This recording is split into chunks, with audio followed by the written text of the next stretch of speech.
عسلامة يا الحمامة سكر بلامة.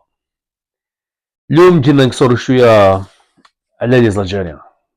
لي زالجيريان علاش لي زالجيريان sont comme ils sont. C'est aussi simple que ça. L'âge les Algériens, l'Algérien d'aujourd'hui, il est comme on le connaît aujourd'hui. Très intéressant comme sujet. L'Algérien, c'est toute une histoire. Bah, je pense que l'Algérien, déjà, il est comme il est, c'est surtout par rapport à ce qu'il a vécu les derniers siècles. Il a vécu sous colonisation. Et ça, c'est pas étranger à sa personnalité, à sa manière d'être. Maintenant, forcément, ça influe. Quand tu vis des siècles et des siècles, un peuple, tu mets un peuple des siècles et des siècles sous colonisation, forcément, ce peuple va développer une certaine manière d'être, une certaine personnalité, un certain trait de caractère, et on peut pas faire autrement. Et d'ailleurs, c'est pas spécifique aux Algériens, c'est l'être humain. Donc, l'Algérien est être humain au départ, à la base. Donc, n'importe quel peuple, tu le mets à la place des Algériens et tu le fais vivre exactement le même parcours, bah tu auras le même résultat. Parce qu'on est tous humains, donc on a été créé avec tout ce qui est dans l'humain.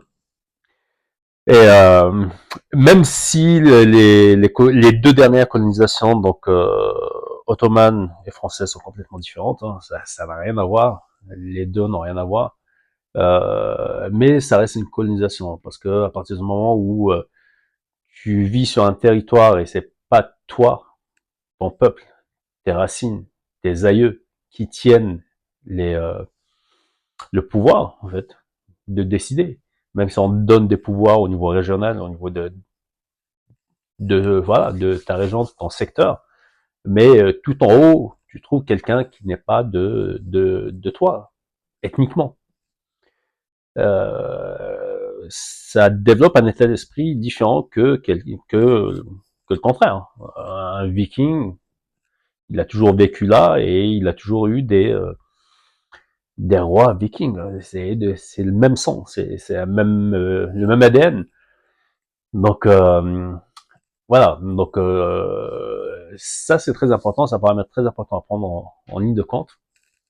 Et du coup, l'Algérien s'est développé dans sous ces colonisations, sous cette manipulation, et à essayer de survivre quelque part. Donc, il développe certains traits de caractère. Et l'Algérien, comme il est aujourd'hui, on le connaît tous. C'est pas, on dit qu'il est nerveux, qu'il s'enflamme vite, que il se vexe, euh, il est pas commode, il est pas, qui rentre pas dans quelque chose de corporate. Il n'arrive pas à respecter des règles. Euh, il a du mal avec l'autorité. Euh, donc, ouais, c'est tout ça, mais forcément, c'est lié par rapport à son parcours. Le parcours qui n'est pas facile.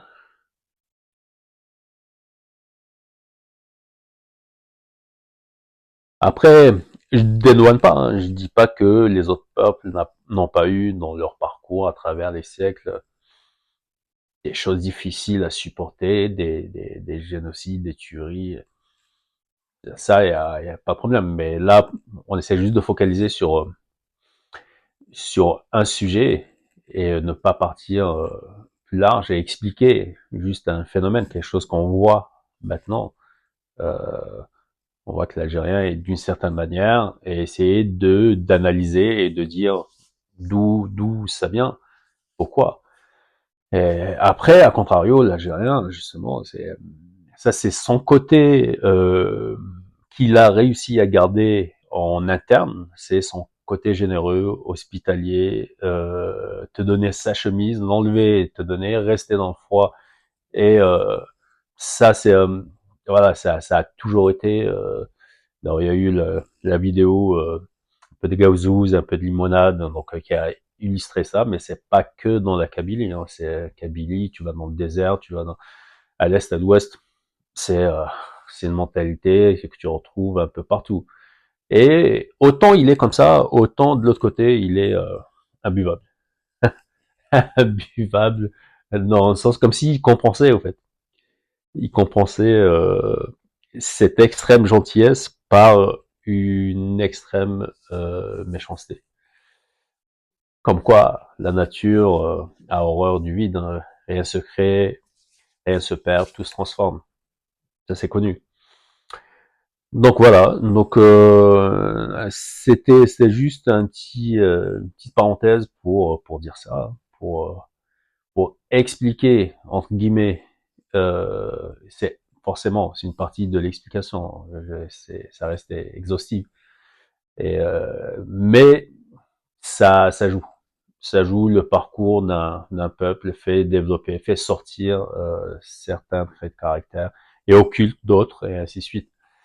Euh, Et si on se branche sur son histoire, on comprend mieux. Et heureusement d'ailleurs, heureusement c'est qu'on est tous différents pour se connaître, pour se compléter, pour que la vie continue, en fait. Il y a qu'à voir le, le, le fait de se marier, je sais plus comment on appelle ça, de se marier entre familles, c'est trop proche, ça donne pas des progénitures top top.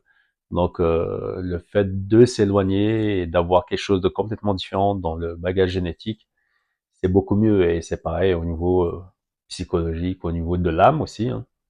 Parce qu'au final, hein, c'est ce que recherche tout le monde, que ce soit l'humain, partant des peuples jusqu'à l'humain, à l'individuel. C'est le salut de l'âme. Et quelque part, collectivement, c'est ce qu'on recherche.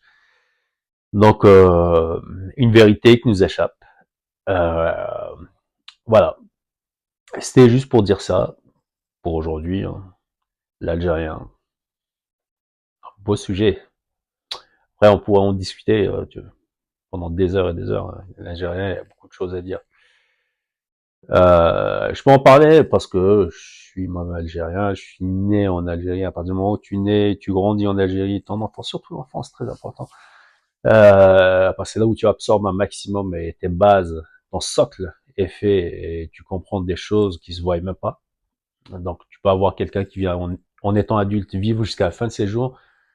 Tu vas capter des choses que lui ne captera jamais de sa vie parce que il a eu la période d'enfance hors une société.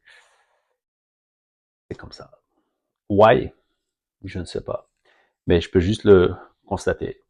Pas why, on peut rentrer dans le why, mais on va pas rentrer. Tchuss.